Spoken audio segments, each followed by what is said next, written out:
Esselamu Aleyküm ve Rahmetullah. Euzu billahi mineşşeytanirracim. Bismillahirrahmanirrahim. Rabbi şrah li sadri ve yessir li emri ve hlul ukdeten min lisani yefkahu kavli ve cealli veziran min ehli Harun ahi üştüd bihi ezri ve eşriku fi emri key nusebbihake kesira ve nezkurake kesira inneke kunte bina basira. Allahümme allimna ma yenfa'una venfa'na bima allamtana ve zidna ilma ve erinel hakka hakkan verzukna ittiba'ah ve erinel batıla batılan verzukna ictinabah ve sallillahumma ala Muhammedin ve ala alihi ve ashabihi ve etba'ihi ve sellem.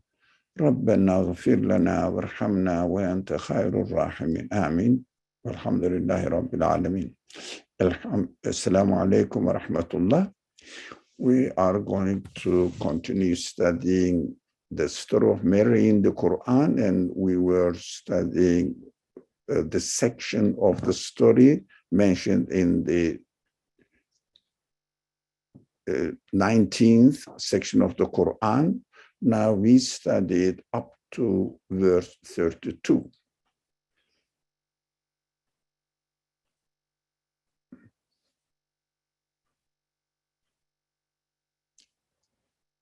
Bismillahirrahmanirrahim. Ve berran bivalideti ve lem yec'alni cebbaran şakiyya.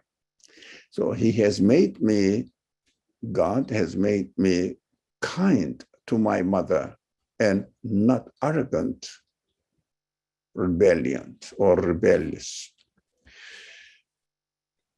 We notice that Jesus is attributing his kindness to God. It means God made me kind to my mother. We got the lesson from here that, of course, it is the result of our choice, but at the same time, we should know that, for example, the sense of kindness is innate in us. So our manufacturer's setting includes in it. We cannot say that I am kind.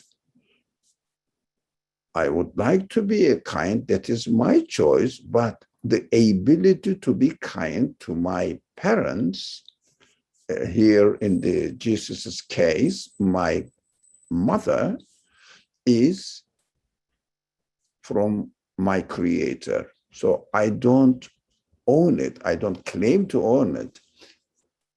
The ability is given to me by my Creator, and I am just choosing to be kind to my mother, not that other way around.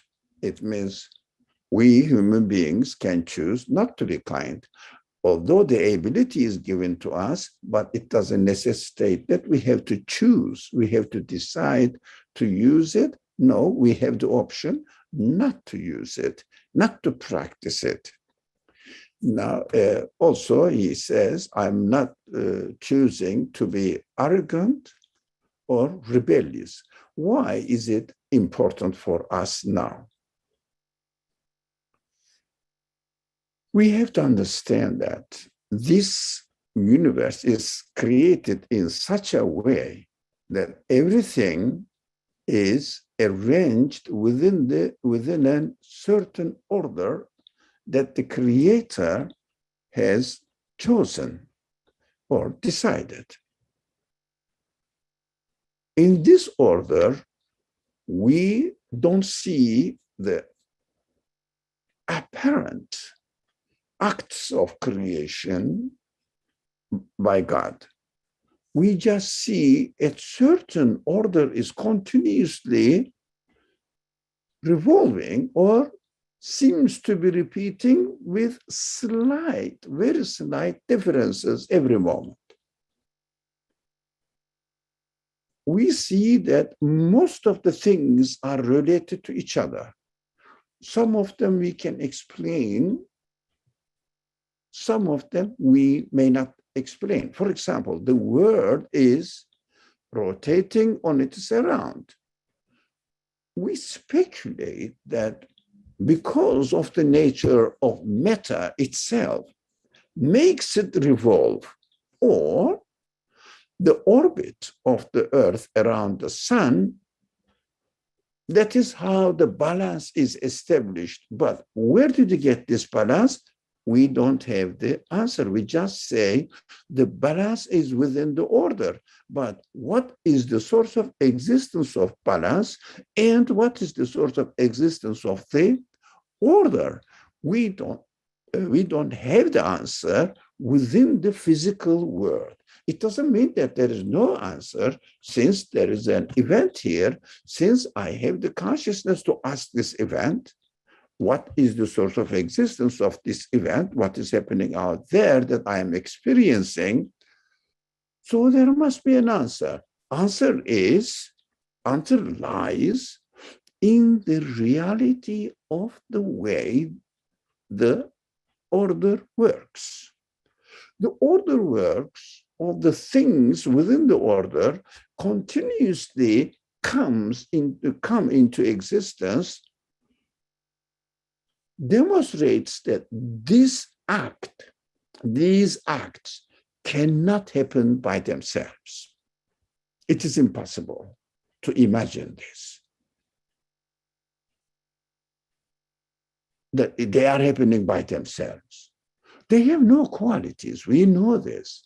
But at the same time, order follows certain sequences, and as a result of this these sequences, we conclude that we may think that it appears to be because of this thing comes first, and then the second thing follows its existence.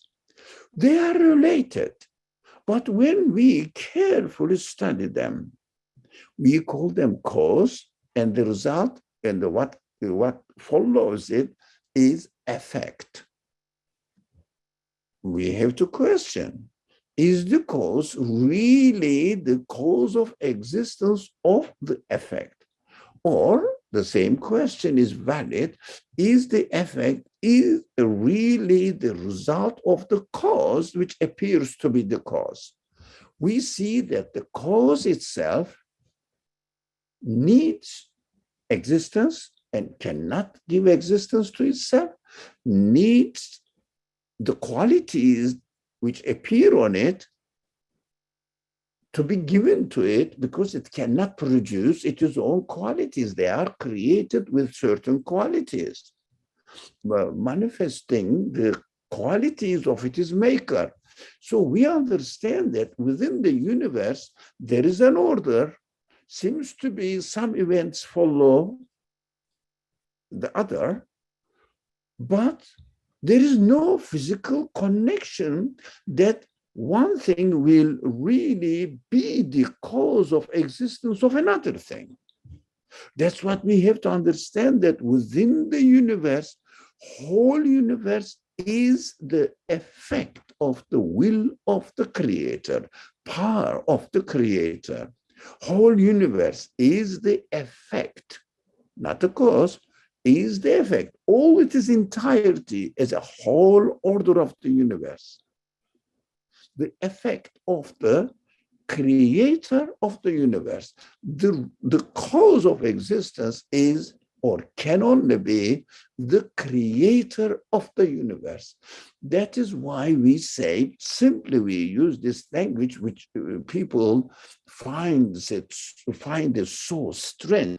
There is no cause in this universe. Everything is effect. It's an effect. Every single thing. So, oh, are you denying the order? Yeah, I don't deny the order, but I deny the idea, false idea, that order is the cause of existence. So I see the whole order is an effect of the power of the creator. What the effect of the universe has, all the effects have the qualities. There is no source of existence for these qualities to be found within the order of the universe. That is human logic. So how can I say that something caused something else to come into existence? It is impossible. Why did I jump into this subject?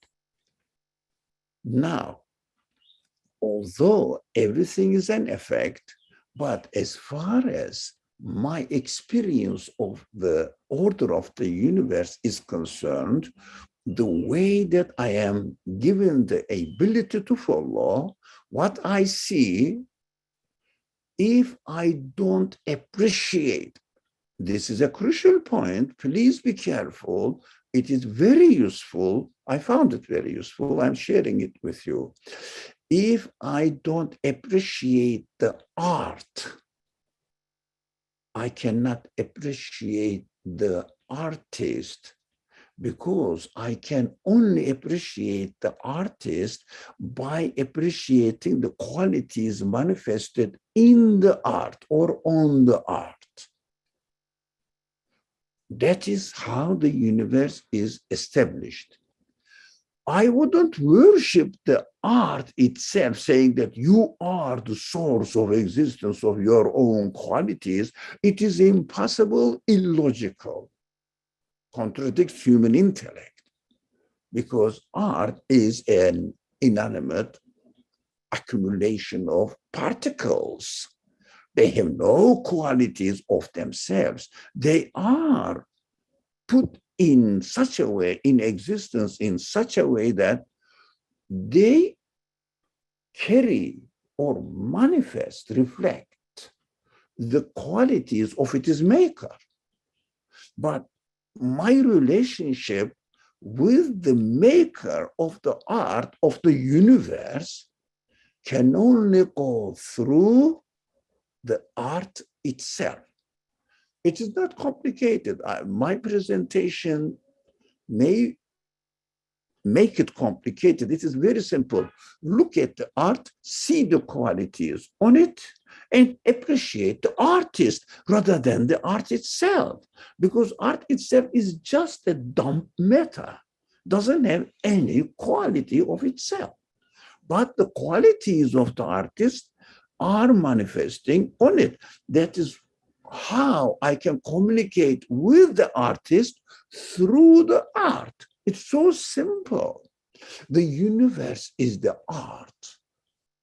The artist of the universe is applying to our analogy. The artist of the universe is the creator of the universe, who is called God. So how can I communicate with God? Through the art manifested in the universe, manifested within my own existence.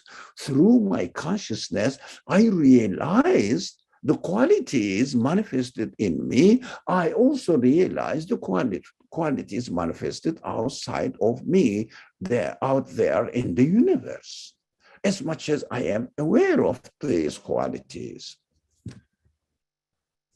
I hope it is clear. If I don't appreciate the art, I cannot appreciate the artist. Now, come and read the word. He has made me kind to my mother and not arrogant or rebellious.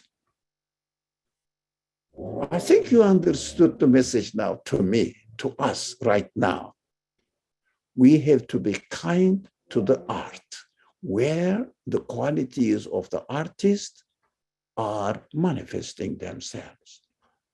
Because we cannot ignore the art, saying that for example, let's say I've got a piece of art in my hand and I looked at it. I said, this, for example, this piece of art is made up of earthware.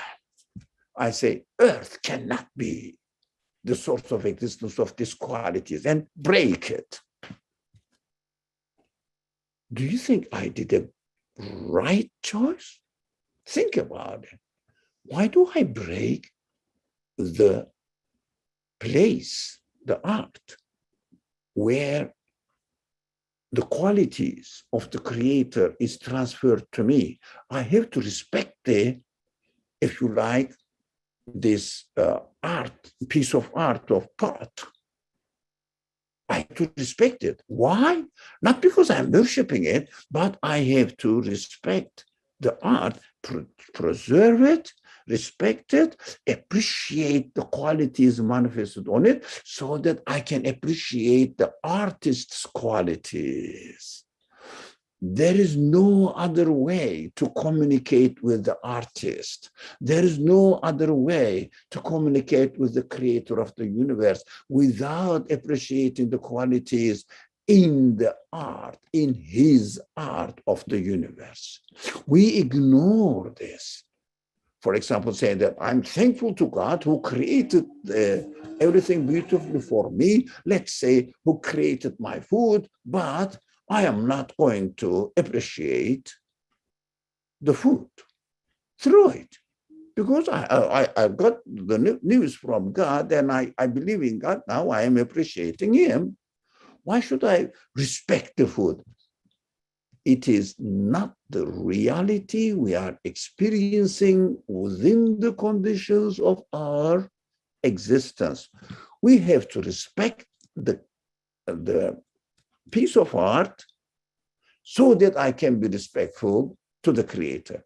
This appreciation of the qualities manifested on the art is given to us by God, but we have the option to appreciate it or to deny it. Now, that is our responsibility. Our mother. In the case of Jesus, our mother, but in our case, our mother, our father, our brothers, siblings, sisters, whoever in our family, the compassion, the care, kindness, the quality of these compassion, care, kindness, whatever they are given to us. We are given the option to be arrogant, to be rebellious. These are given to us as well. Now, we understood so far that we have to be kind to our parents, to the tree out there, to animals out there, to other creatures out there, even to our own existence. We have to respect. Why? Through our existence, we come to know the qualities of our Creator. We have to respect it. We cannot really destroy or damage our being. We cannot neither can we destroy and damage the other creatures if it is not for a good reason, for the purpose of their existence. For example, some animals are created for other animals to be food for them, nourishment, source of nourishment for them. Yeah, for example, some beautiful young animals are created to be the source of provision or nourishment for some animals like lions or other, how are they called? Preying animals, or there must be a name for it, carnivore, I don't know the word, something carnivorous or something like that. Okay. When I read the word, I recognize, but I cannot, because I don't use it, I don't remember how to pronounce it, how it is written as either. So, these animals feed on other animals because they are created to be food for them. Plants are created to be food, to be the source of nourishment for others. How the universe is really arranged in such a way, this is the arrangement of the Creator, none of my business. So I can use, for example, I go to an orchard and get fruits, vegetables, whatever they are, created by God there and cut them, cook them, and eat them because that is God's grace. Not because God is going to lose anything when I eat them. He is the absolute one. He can create everything. So we have to understand this relationship that we are created through our parents and we are taken care of through the compassion manifested in the existence of our parents. What they did, they have preferred to go along or confirm this quality of compassion, didn't deny it, didn't reject it, and apply it to us as far as their free will is concerned. We have to respect their choice. So through them, we have to understand the value of God's compassionateness or the God's compassion. How about arrogance and rebellion? Yes, we have to use it in a proper place. As we use the kindness in its proper place, we have to, for example, if someone really tries to physically attack us, harm us, let's say kill us, can we be kind to him? He's going to kill us, sure. And says that I'm your enemy. Well, I have to use rebellion. I have to reject his action, defend myself, and I have to protect my, if you like, trust of God to me. It is to be used there. So how about Jabbar? I can be Jabbar to the ideas of people who deny the reality. I said, no, I'm not going to support you. I am going to reject your idea and I'm going to defend what is right. I have to use these qualities in their proper places. We know, everybody knows, even they don't believe in God, if there is something harmful, everybody defends, rebels against the harmful thing. To people, for example, if there is a severe injustice somewhere, what we do, we use our rebellious, the feeling of rebellion. Said, no, we don't agree with injustice. I have to use it. And if they try to, for example, shut me up or to eliminate our effect, we have to be arrogant and struggle even stronger. Now, in that place. Now, but we cannot be rebellious or arrogant to the one who is employed to serve us in a compassionate way. So our mother is like this. Of course, Jesus' example shows us what he did as a one whose birth is miraculous. We talked about it a lot. Why the birth of Jesus needed to be miraculous, to be in a miraculous way. We talked about it, if you remember, because of the lack of education that he will receive. We talked about that.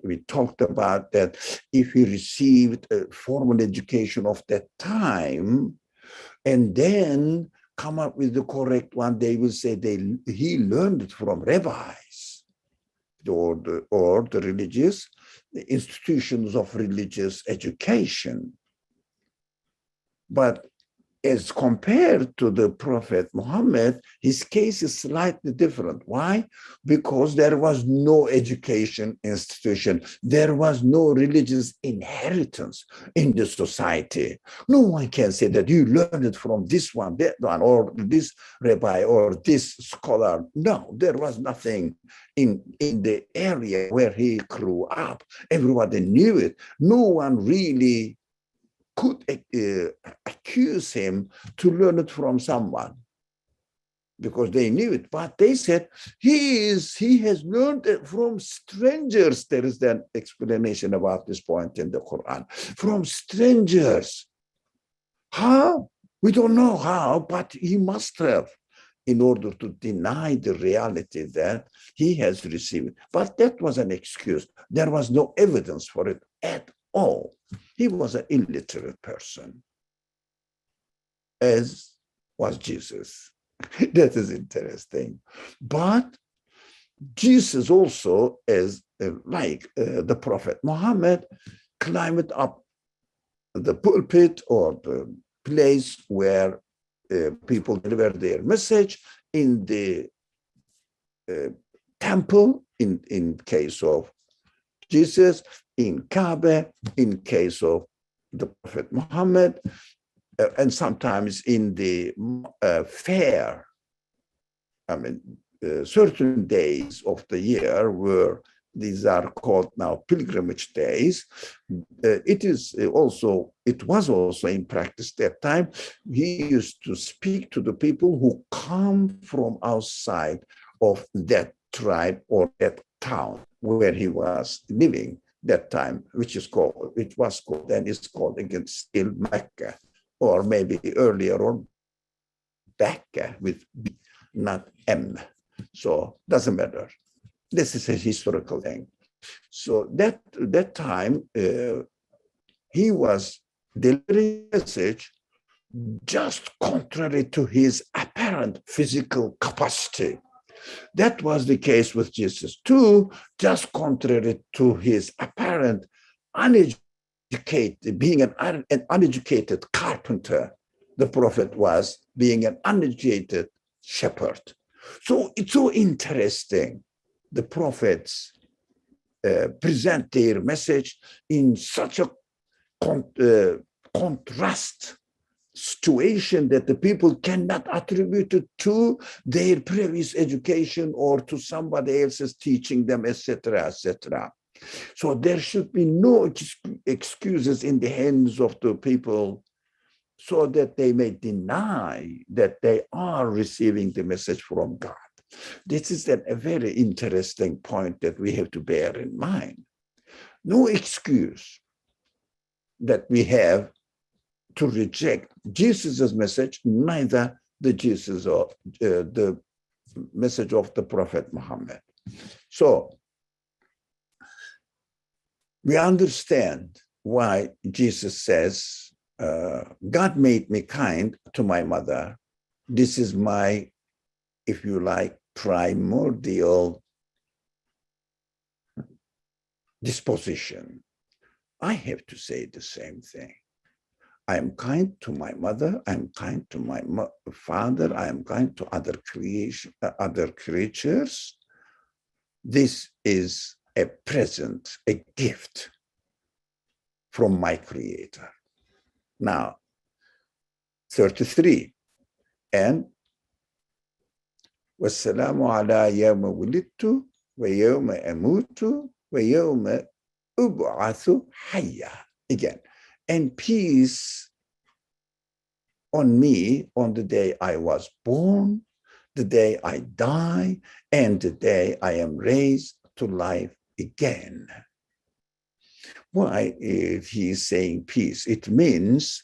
Peace means actually no conflict, no contradiction. I agree. I am happy. So when I say Assalamu alaikum to somebody, it means don't expect any bad actions from me. I have no dispute, no matter of conflict between you and me. So we are in peace. When we say Assalamu alayka ayyuhan nabi in our prayers during our, at the end of our uh, regular ritualistic prayers, we say, peace be upon you, O the prophet of God. What are we doing? Of course, we know that this is a declaration of the peace between me and the message of the prophet. I'm not going to contradict. I agree with you, what you said, and I have a peace relationship with you.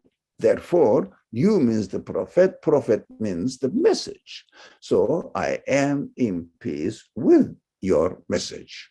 So here he says, peace on me on the way I was born. It is the way I was born is a miraculous way, and I am not opposing it. I am not denying it. I respect it. I accept it. How about me? I had a mother. I have a father. I had a father in my birth. Okay. Shouldn't I be in peace with it? Of course. Why? Neither my mother nor my father can be the source of existence of me. Sure. So I am not rejecting the fact that my birth out of my mother and father being together, this is a miraculous act of my creator. I'm not denying it. I am not rejecting it. I respect it through respecting, through being kind to having a peace relationship with this event. I am thankful to the creator because this ability is given to me by my creator. I have just chosen it. I have not denied it. That is so simple. So how about my death? At the day I die, also peace on me. The day I die, of course, I have to be as comfortable as I am with my birth. I have to be as grateful as grateful when I am given life in this world. I have to be as grateful as I was when I was born with a life. Everything is perfectly arranged. I should be as grateful with my death. That is a problem.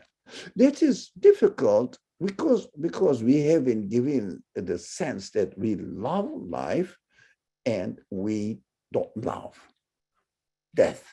We prefer to continue our life because we are encoded with this quality, and we prefer to avoid death. But we are also aware that definitely at the end, today or tomorrow, I will die. So this fact is in front of me. No one can deny it. So I have to have a peace relationship with the fact that I am going to be given death by my creator. Who is my creator? The one who gave me life. I must be happy with him when he gives me my life. I must be happy with him when he gives me my death. But at the same time, because he, if you like, encoded within me, I have to avoid death and love life. I shouldn't kill myself. That is how I am encoded. I respect that. This peaceful relationship with my feelings should not turn into a rebellion to my God, saying that I love life. You made me love life and you made me dislike death. So why do you give me death? No, he gave us the sense of dislike of death to avoid from it, not to get cross or angry or take an arrogant attitude towards your creator who gave you life, and now he is definitely going to give you death as far as we are concerned. I have to be in peace with my birth and with my death. I have to have a peaceful relationship with them and be thankful, grateful to the creator of life, as well as the same creator who will create death for me. That is a bit hard, but because of this sense of disliking death and loving life, the contradiction, that is for choice within the conditions of this universe, not my relationship with the creator. I must make sure to make the distinction between that. For example, between these two. For example, I love fresh. Let's speak in a simple language. I love fresh, let's say, apples, because when they get really rotten, they really taste hateful, so horrible. So I love fresh apple. So I'm happy with God who creates fresh apple for me. Yeah, there's a peace between me. That is easy. How about the rotten apple? Wow. Looks ugly, smells nasty, tastes horrible, poisonous. Now you cannot swallow it. That is how we are created. We have to be very careful. This attitude towards the rotten apple should not turn into an arrogant attitude towards the creator of the rotten apple. Creator of the rotten apple is manifesting his wisdom in it, teaching me that, look, you have to eat the apple, benefit from it, or if you don't need it, don't keep it there, give it to those people who need it. If you don't keep it, at the end, it will become rotten and you will hate it. That's what I am teaching you, that you have to either utilize it or share it with others. That is how he is teaching us. How about those apples just fall down from the trees as they are created, and they are food for other animals? There are many, many germs and other the creatures, however they call microscopic creatures, bio something, I don't know. They eat it. That is their food. They are not wasted, don't worry. Now, God knows what he's doing. But as far as your relationship with the rotten apple that we are talking about here, so I shouldn't hate the creator of the apple, the rotten apple.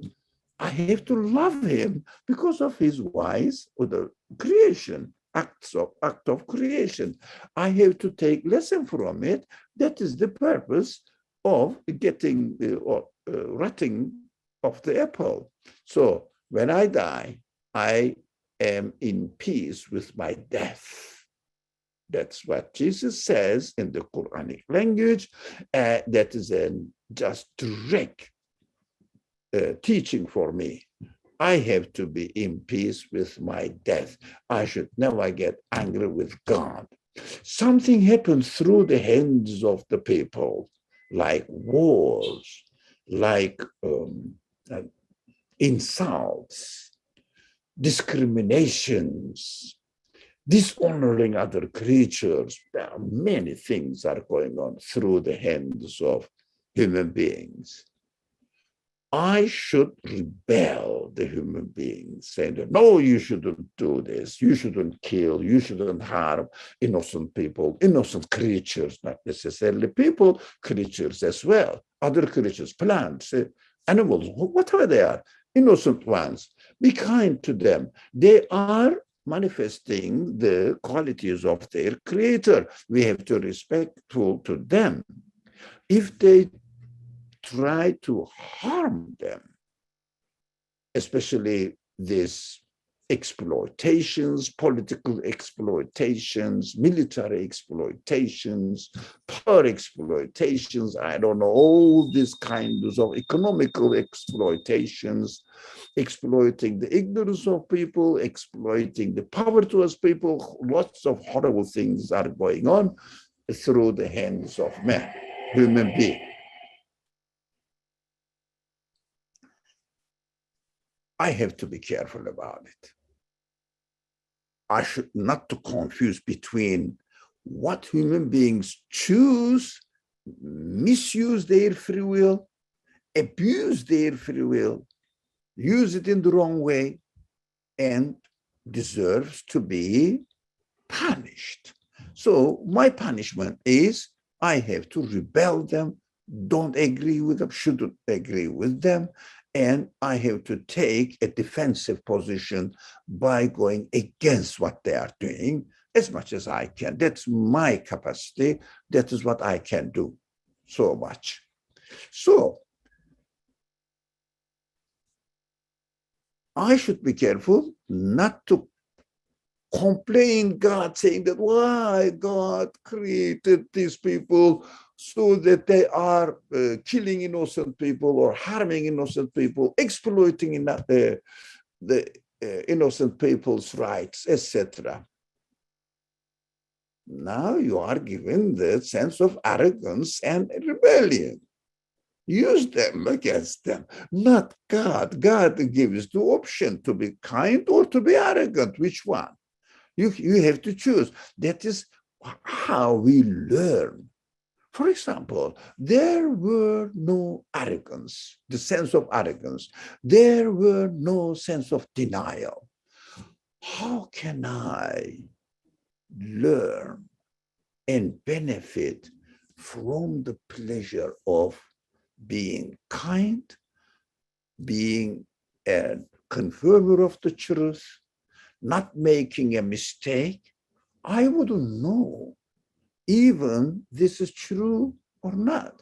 How should I appreciate the truth if there was no alternative? That is how I am created.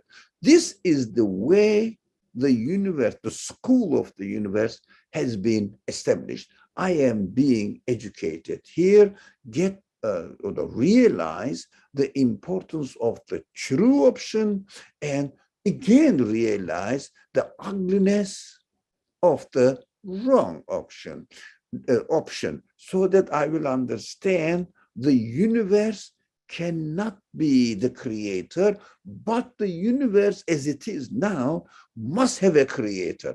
Because if I don't have the option to say no to any claim of Godhood, it means I am the creator.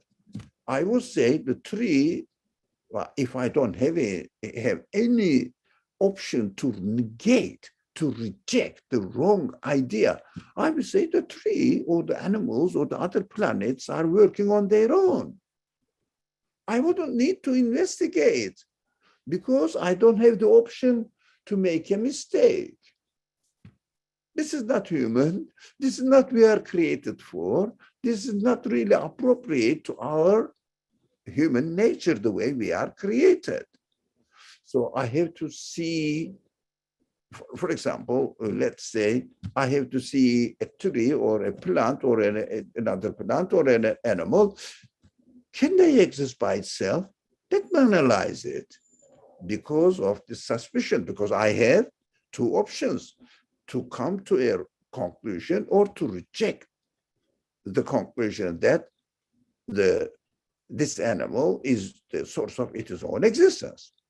I have to I have two options in front of me. I have to make comparisons and decide according to my free will. I may decide to the wrong option. That is fine. That is my free will. I am there to deny the truth I have been given, but the truth is evidently supported by the evidence. The mistake, the wrong option, the false option has no evidence that it may be true. That is how the creation is made, so distinction between right and wrong. Right is absolutely white. Wrong is absolutely black. You cannot confuse between two. White is based on evidence. Black is based on no evidence whatsoever. No one can say that matter is the source of existence of its qualities. There is no such evidence at all.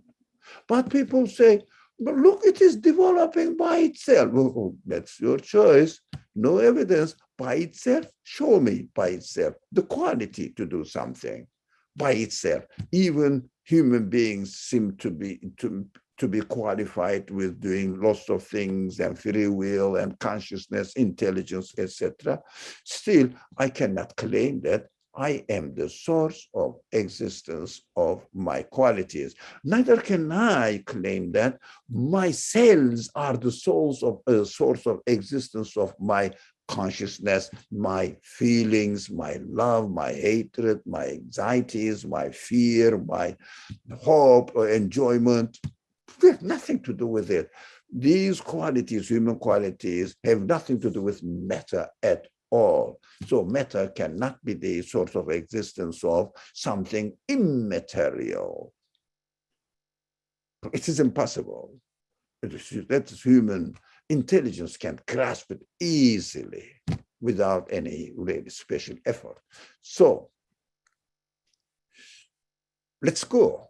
I am in peace with the day I am raised to life again. Oh, that is the most exciting, most beautiful news that we learn from Revelation only. That is interesting. We learn the resurrection, raising to life again from the Revelation only.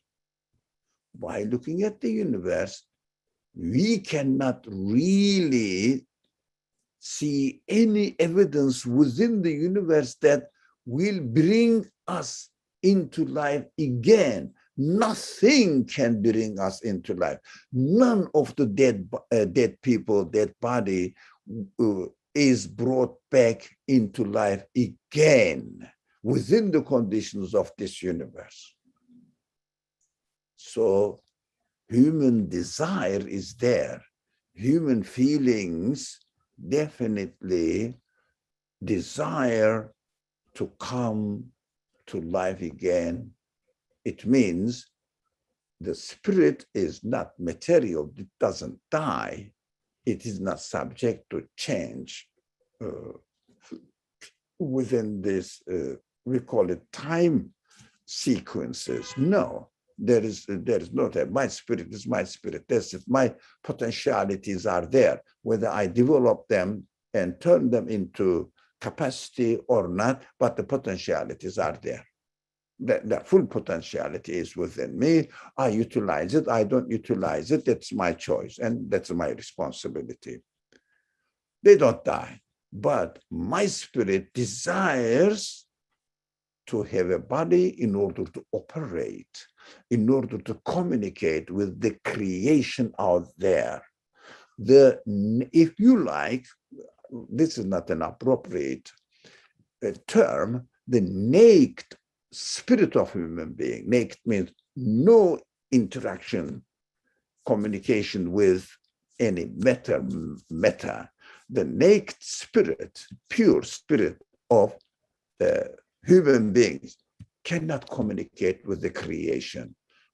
I have the capacity to hear, to speak, to see, for example, to love, but if there was nothing, no eye, no ear, no beauty, goodness, how can I operate them? Although potentiality fully equipped that I can see, I can hear, I can love, I can, disagree with with wrong things, but I cannot operate it. That means our spirit needs body.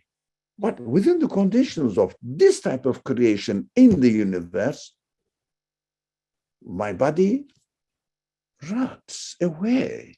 My spirit cannot use it anymore. For example, if my eye, God forbid, is damaged in some way, although I have the potentiality to see, but I cannot see it because there is no material body of eye to see. That is my reality. It's how I am created. So when I die, what happens? All my material body disintegrates. It means my spirit is taken away from my body. But I yearn, my spirit yearns for body. But this form of body disappears or separated from my spirit. What does it mean? It goes against the reality, the nature of my spirit. My spirit needs body, but my spirit also needs a body which will operate according to its capacity. But I don't have the body here which will operate, which will allow me to use the capacity of my spirit. It is so exciting. I cannot use it. Come on, I am imprisoned in this universe. I want to see everything. I don't need to use these telescopes, microscopes, whatever they are called, all the tools. I must see it and eternally see what is really the reality of this universe, this existence. So I will enjoy it. I wouldn't be deprived of anything that I want. But this body doesn't let me enjoy the capacity of my spirit. I say, if only I had a body that is my spirit brings this news to me. If only I had a body which really communicates with the Creator through the creation so that I can comfortably acknowledge my Creator. Now the problem is here. This universe doesn't allow me to have this. It means the way this universe is created is not appropriate to my expectations. What I have to do now, please, the Creator of my spirit, my soul, with the need for full satisfaction according to the capacity of my spirit, not my body, give me something. Said, okay, I'll transfer it to you. Like the caterpillar is transferred into a butterfly. These are the many examples are out of an egg. An animal comes out of a small seed, a huge tree is created. These are the examples of the ability of the Creator that He's doing it. He will do it. Don't worry about it. And how about it? He can do it. I know if He's going to do it. The example of my spirit, the capacity of my spirit definitely makes it really how do you say, necessary that a body must be given to me in order to operate the full capacity of my spirit. I need to be raised to life again. And Jesus, or through the story of Jesus, God teaches us we have to be in peace with the news that we are going to be raised to life again. We shouldn't reject it. We shouldn't oppose it. We shouldn't be in disagreement with it. Now, life needs to be loved. Death needs to be loved. But for the sake of the Creator, not that we are going to commit suicides, kill ourselves, no. And the news of resurrection, being risen to life again after death, needs to be acknowledged and loved. That's what we learn from the message of these verses. So our life will be in peace in many aspects and everything. So we may disagree with these arrogant people, with the people who are exploiting others, other creatures. As far as we can, we must disagree with them. And if we can stop them by physical means, we have to do it. If not, disagree the idea and speak out. If not, there is no way to speak out. In some Muslim countries, people cannot speak. Unfortunately, the Muslim countries and some poor countries, unfortunately, these dictators are terrorizing people. That is how they are, to be hated, to be rejected. If not, you cannot really speak out. In your heart, definitely reject it and look for an excuse to express yourself. If we can, try your best. Let me see. Akabe has wrote something. Let's read it together. Although it is not directly related to main topic, okay, I don't really. Okay, let's see what our friend wrote. We are studying the topic we are studying, but when you explain humans' involvement, choice in evil things, it came to my mind that if there is possible relation, Quran's exemplary story of angels saying human beings will do bloodshed on earth. Yeah, that is true. Don't they shed blood on earth? Yep. ويفسدون فيها the Quran says فيها ويفسدون فيها ويسفك الدماء. Yeah, that's what they say, correct? And angels, all right, let's listen to this music. The people enjoy it while they are passing by in their car. This is a good question, somehow related to our subject, not to the subject of Jesus, but this feeling of arrogance, etc., and being loyal to our parents and not to be arrogant and rebellious. Now, angels are not subject to education.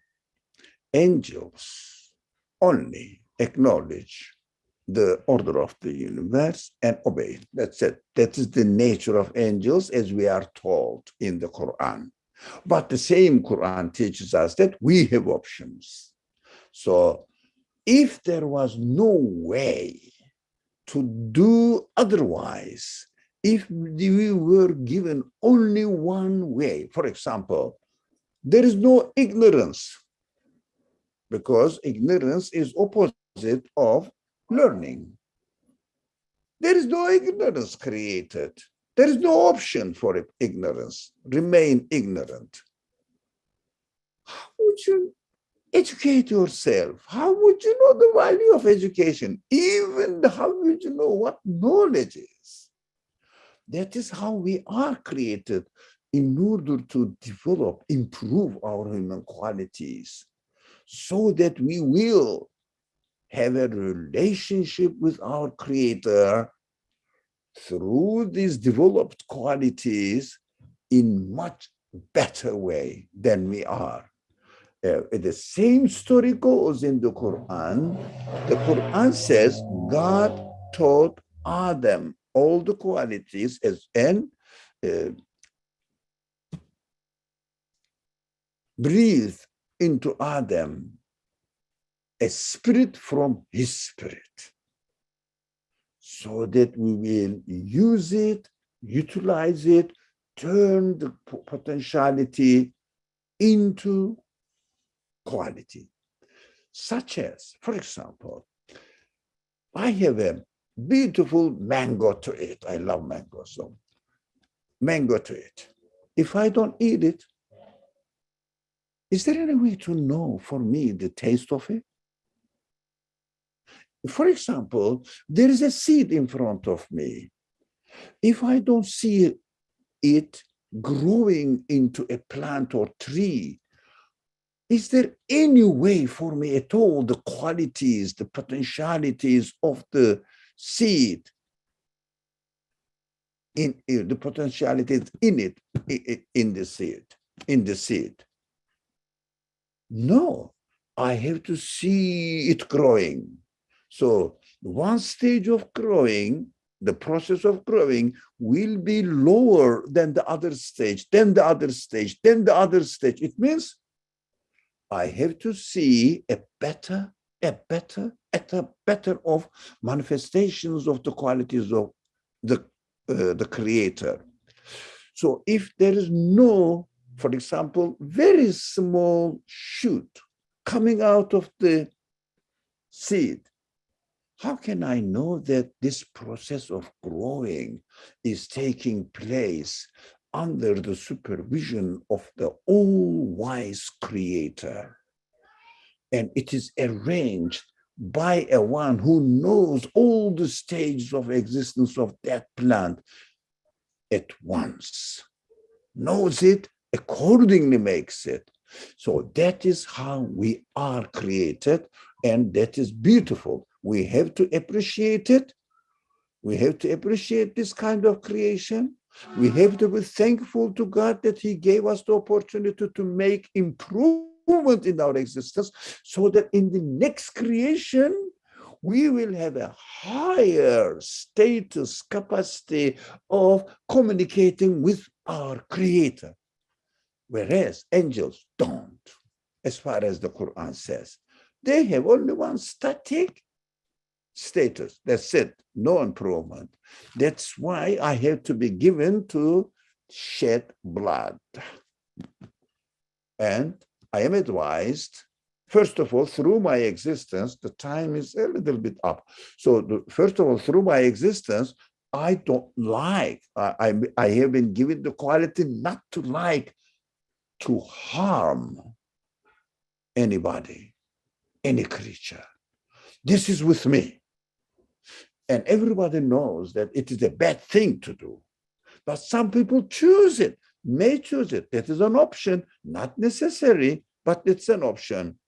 I understand that this action is bad. I shouldn't do it. That's how I learn. That's how I improve my human capacity or potentiality, so that I will deserve a higher degree of existence in paradise. That's what it is. But if someone keeps choosing wrong, he deserves a lesser level of existence, capacity of existence, which is represented in the language of the Quran as the hell. They will be deprived of even what they were given here. The people of paradise, they will be rewarded much more than what they have here. But as far as the conditions of this life is concerned, everybody is given the same quality, almost the same quality, more or less. Everybody loves to do this. Everybody hates, for example, death. Everybody doesn't want the rotten food to eat. Everyone is equal here, seems to be. But the way, the attitude we took as a result of our preference, our choice. I enjoy it. The other, or if I choose the right option according to my creation, according to my nature, if you like, although I don't like the word nature, it is pointless, but this is how people speak and communicate with each other nowadays, according to my nature. If I choose to help a person, simple example, I love it. If I choose to harm a person, I am ashamed of it. I don't want anybody to see me. It means I am encoded with choosing the right option, not choosing the wrong option. That's one. Outwardly also, we know if someone does it, we say, it is wrong, this is right. So we are given the evidence which one is right and which one is wrong. Plus, revelation through the prophets teaches us, confirms this is right, this is wrong, guides us what is right, encourages us to take the right option, and discourages, strongly discourages and warns us not to take the wrong option, because you will lose even within the limited conditions of this world, whatever you are given in this world. You will lose it. But if you choose the right option, you will get even much higher, immeasurably higher level of existence. I will reward you. But be careful, educate yourself in the right way. Make your decision in the right way. Now, I was intending to go to the next slide, but let's stop here. I think next week, inshallah, we will continue. Let me see. Okay, not this page, no. Next week, we will start from the ذلك عيسى بن مريم قول الحق الذي فيه يمترون. We will see why the dispute, there was disagreement, etc. Of course, it needs a special attention as well. Inshallah, next week we will continue about it, about studying this. Bismillah ar-Rahman ar-Rahim. If you have any further conditions or questions, comments, or maybe objections, you have the choice to object. If you think something is wrong, doesn't make sense, please don't hesitate. Even you think that it may not be really appropriate, as our friend Agabe did, it was appropriate, but expands the subject, of course. Assalamu alaikum. I have a question. Go ahead. In relation to Isa alayhi salam, are we expecting him to return in this life?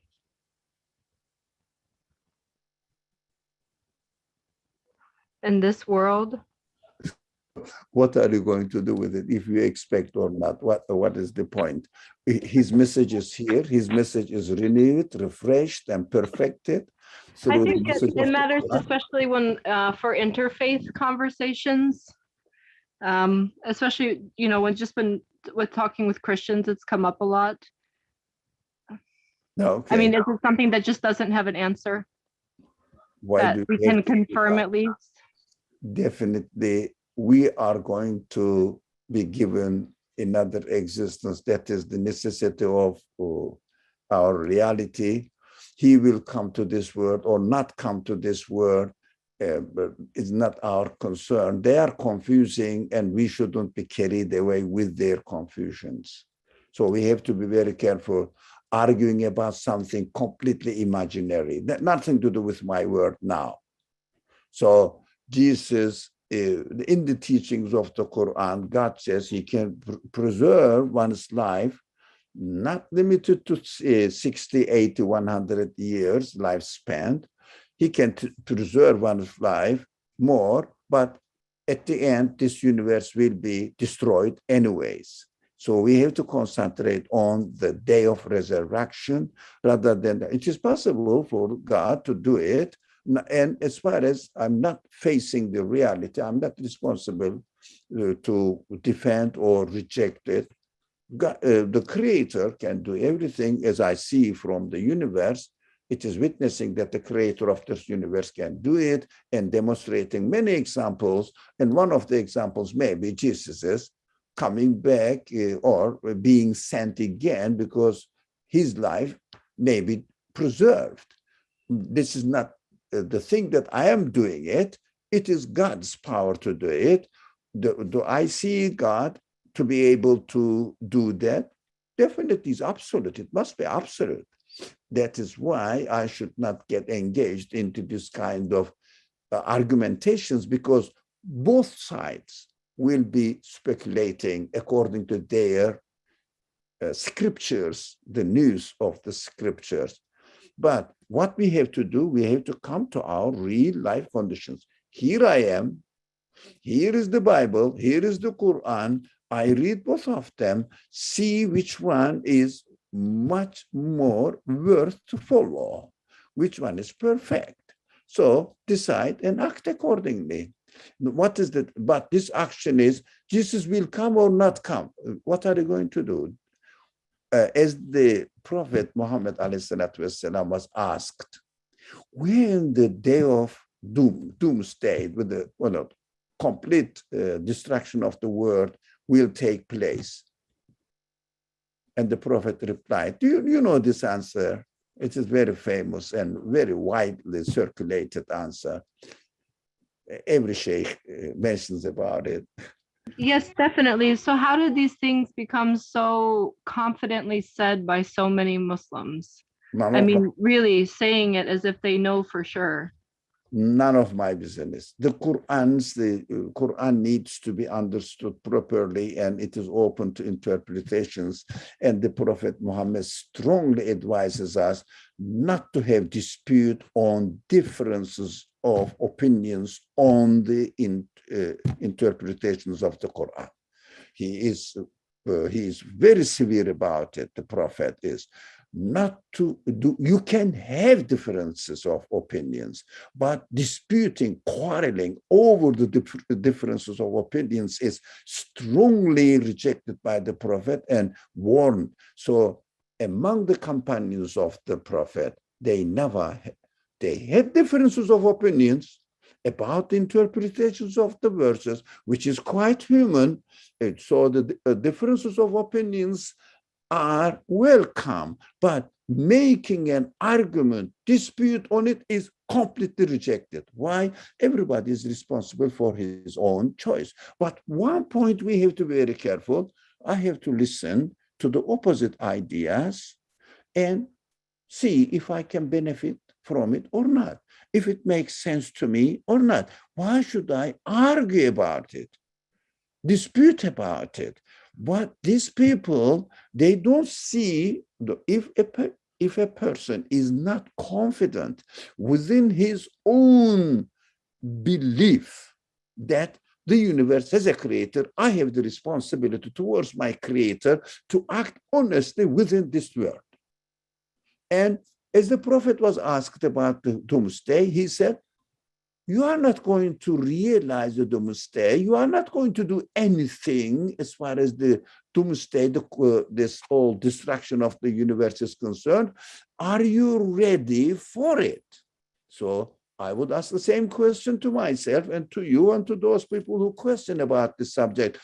If Jesus comes back, are you ready to listen to him? Yeah. That is your responsibility. Study the real teachings of Jesus.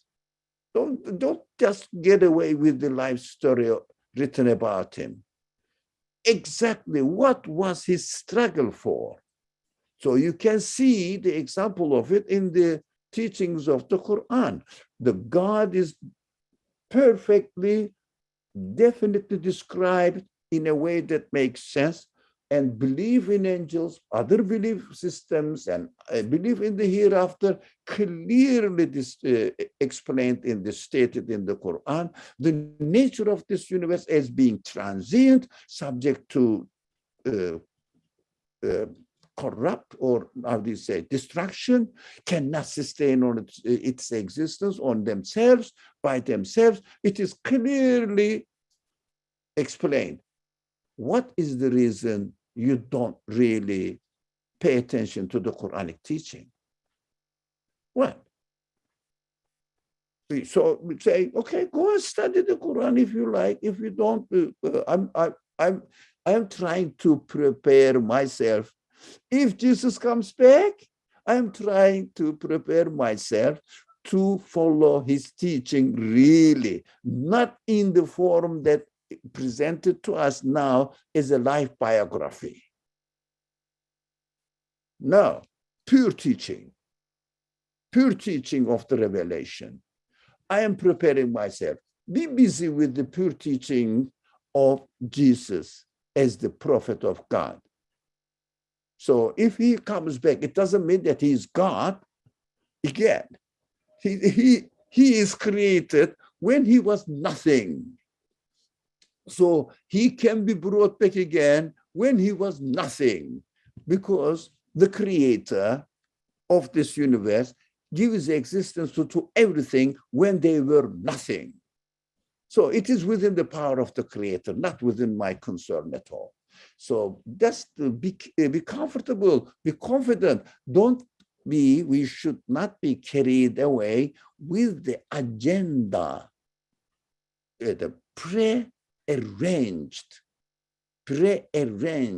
stratagem of the people to confuse Muslims, saying that the Quran says Jesus will come back. Yeah, it will. So are you ready? Yeah, the Quran says it may, but why not? Why not? Why not? I came back from nothing, but what are you going to do with it? Why are you concerned with it? Are you ready for it? That is the prophetic answer. That is the prophetic answer. Are we concerned about the destruction of this universe at the end of existence of this universe? So, yes, we are. And can I read something that just happened in the chat? Sorry? Yes to your answer. Somebody in the chat just said, I am outside. While I was walking on the street, a guy shouted out, Jesus is the answer, just now. Okay. This is what this person says. I would say that Jesus has already come back to us to the extent that we see his message as the way to crush our cause and effect idol. He has already come back. Excellent point. Thank you very much. And he is the answer, just like this person said. So, like exactly, Jesus is alive. Right, Jesus' message is alive. Prophetic messages are alive. But the people distort them. We have to be careful not to distort them. The main point is none of the creatures, none of the beings of this universe can ever have any quality of divine creatorship. No, nothing can have any superior position than what they are as created beings. We call them created creatures in Arabic, makhluk.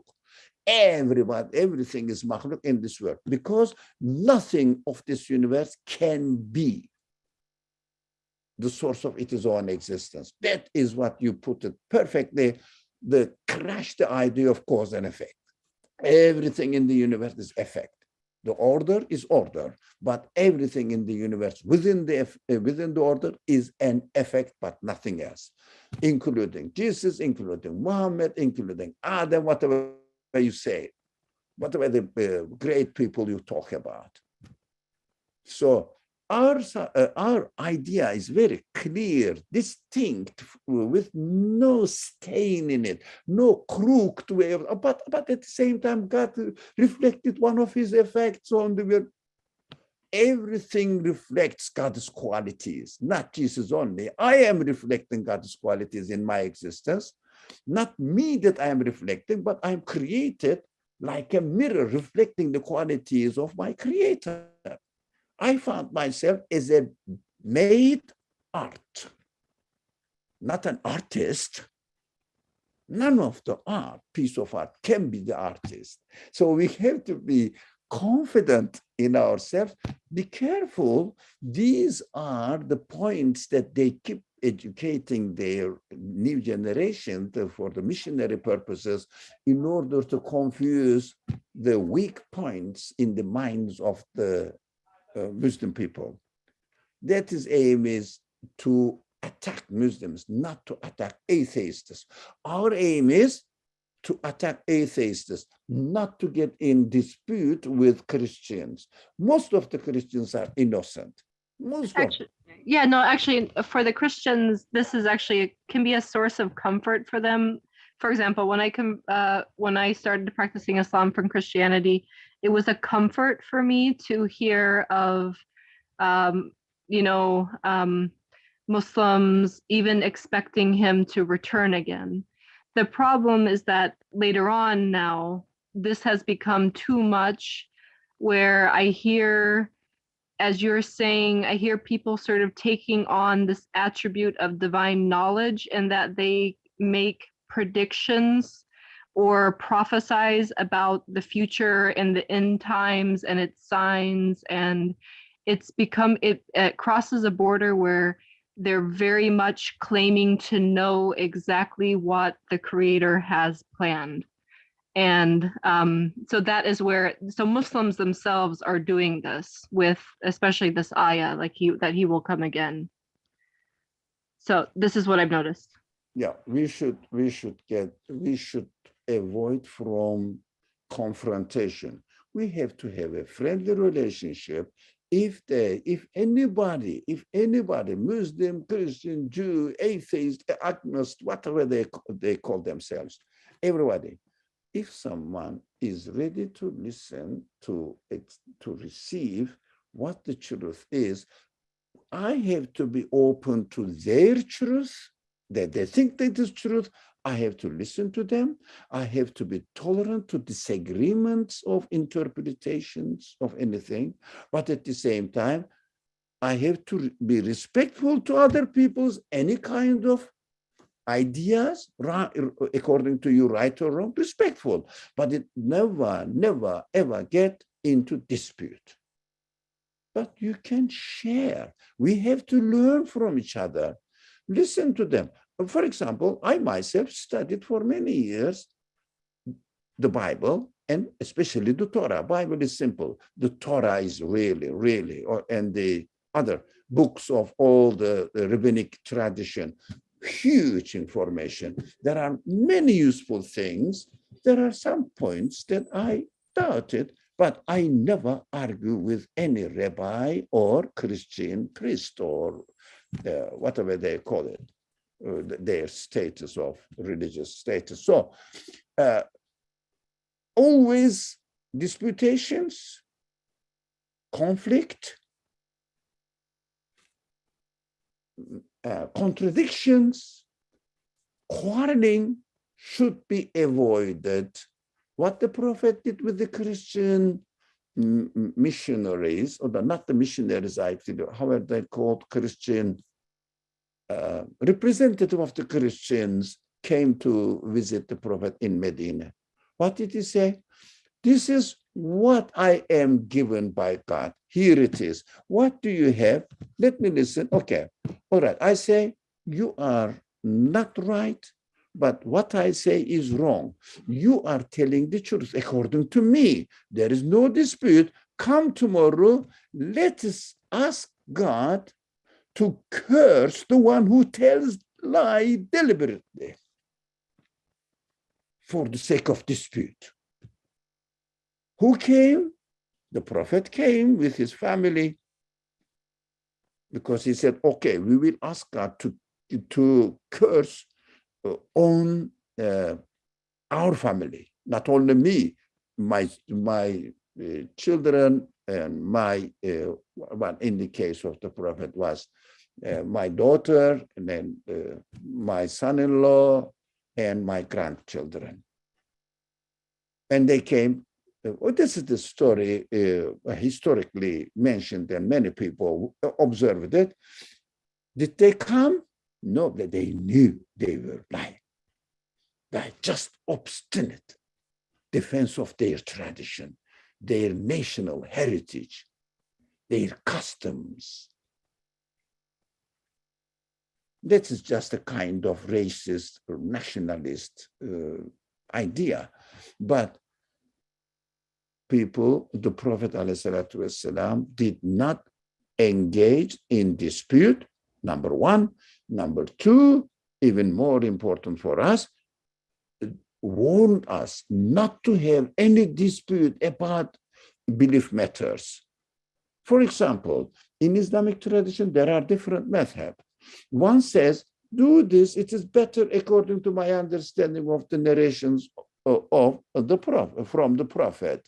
The other was, oh, no, the other one is different. Do they respect each other? Of course. None of the figures who really played the prominent role in, the madhab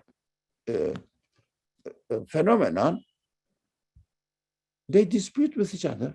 They respect it. One imam came to visit another imam, for example. What did he do? When they came to visit another imam, they followed their rules, their practices, respectfully. No dispute, but that is my idea. That is what we have to make the distinction between 2 points. Disagreement is human, must be, must happen. We cannot be monolithic human societies, impossible. That is against human nature. But dispute should be, quarrel definitely should be avoided. That is the balance I found out. So if there were any people among us here,